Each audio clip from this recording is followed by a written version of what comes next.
Hello friends, कैसे हो आप सब। आज मैं आपको तालिबान की उस क्रूर हरकत के बारे में बताने जा रहा हूँ जिसे बहुत कम लोग जानते हैं। अफगानिस्तान की राजधानी काबुल से 130 किलोमीटर दूर एक ऐतिहासिक स्थान है जो बामियान के नाम से जाना जाता है। बामियान को दुनिया भर में इसलिए जाना जाता था क्योंकि यहाँ पर भगवान बुद्ध की दो विशाल प्रतिमाएं हुआ करती थी। इन दोनों में से बड़ी प्रतिमा की ऊंचाई लगभग 58 मीटर और छोटी प्रतिमा की ऊंचाई लगभग 37 मीटर थी। बुद्ध की इन प्रतिमाओं को कब बनाया गया था, इसकी कोई निश्चित जानकारी तो नहीं है। ऐसा माना जाता है कि यह मूर्तियां कुषाणों द्वारा 5वीं और 6वीं सदी के मध्य में बनाई गई थी। इन विशाल मूर्तियों को बामियान घाटी में एक पहाड़ी को काटकर बनाया गया था। एक मत के अनुसार बुद्ध की छोटी मूर्ति को 501 ईस्वी और बड़ी मूर्ति को 554 ईस्वी में बनाया गया था। तो वहीं यह जानकारी मिलती है कि छोटी मूर्ति 544 से 595 ईस्वी के बीच और बड़ी मूर्ति 591 से 644 ईस्वी के बीच बनाई गई थी। बलुआ पत्थर की ये दोनों मूर्तियां बुद्ध की खड़ी मुद्रा में बनी दुनिया की सबसे विशाल प्रतिमाएं थी। बड़ी प्रतिमा में बुद्ध विराकना मुद्रा में, वहीं छोटी प्रतिमा में बुद्ध शाक्यमुनि मुद्रा में खड़े दिखते थे।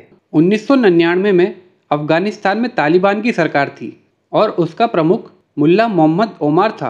पहले मोहम्मद ओमार ने इन प्रतिभाओं के बारे में कहा था कि इन मूर्तियों को देखने लाखों पर्यटक आते हैं, जिससे अफगानिस्तान को आय मिलती है, इसलिए तालिबान हमेशा इनकी देख रेख करता रहेगा। मगर बाद में कुछ मुस्लिम धर्मगुरुओं ने इन मूर्तियों को इस्लाम के खिलाफ करार दे दिया। इसके बाद मोहम्मद ओमार की तालिबान सरकार ने इन मूर्तियों को तोड़ने का आदेश जारी कर दिया। उस समय भारत ने तालिबान सरकार को यह प्रस्ताव दिया कि भारत सरकार अपने खर्चे पर इन प्रतिमाओं को भारत ला सकती है, जहां इन ऐतिहासिक प्रतिमाओं को मानवता के लिए सुरक्षित रखा जाएगा। पर तालिबान ने यह प्रस्ताव ठुकरा दिया। मोहम्मद ओमार ने एक इंटरव्यू में कहा, मुसलमानों को इन प्रतिमाओं के नष्ट होने पर गर्व होना चाहिए। इन्हें नष्ट करके हमने अल्लाह की इबादत की है। 2 मार्च 2001 को तालिबान ने इन मूर्तियों को तोड़ना शुरू किया। पहले तो रॉकेट लॉन्चर से इन मूर्तियों पर लगातार प्रहार किए गए, पर मूर्तियों को ज़्यादा नुकसान नहीं पहुंचा। इसके बाद मूर्तियों में बारूद लगाया गया। बारूद लगाने में 3 दिन लग गए। विस्फोट से बुद्ध की छोटी मूर्ति तो काफ़ी नष्ट हो गई, पर बड़ी मूर्ति की सिर्फ टांगे ही नष्ट हो पाई। यह सिलसिला लगातार चलता रहा और मूर्तियों को पूरी तरह नष्ट करने में 25 दिनों का समय लगा।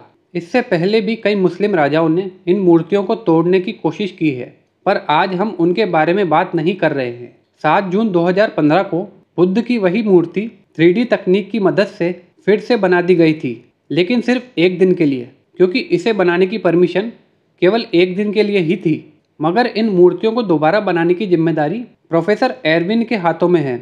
वो इन दोनों मूर्तियों के 500 टुकड़ों की पहचान कर चुके हैं और बिना किसी नए पत्थर के इस मूर्ति को बनाने का प्रयास कर रहे हैं, जिसमें यूनेस्को भी उनकी मदद कर रहा है। लेकिन फिलहाल अफगानिस्तान में तालिबान का फिर से कब्जा हो जाने की वजह से इस प्रोजेक्ट पर खतरा मंडरा रहा है। तो यही था इस वीडियो में दोस्तों। ऐसी अमेजिंग वीडियोस के लिए लाइक, सब्सक्राइब, कमेंट और शेयर करना ना भूलिएगा। मिलते हैं नेक्स्ट वीडियो में।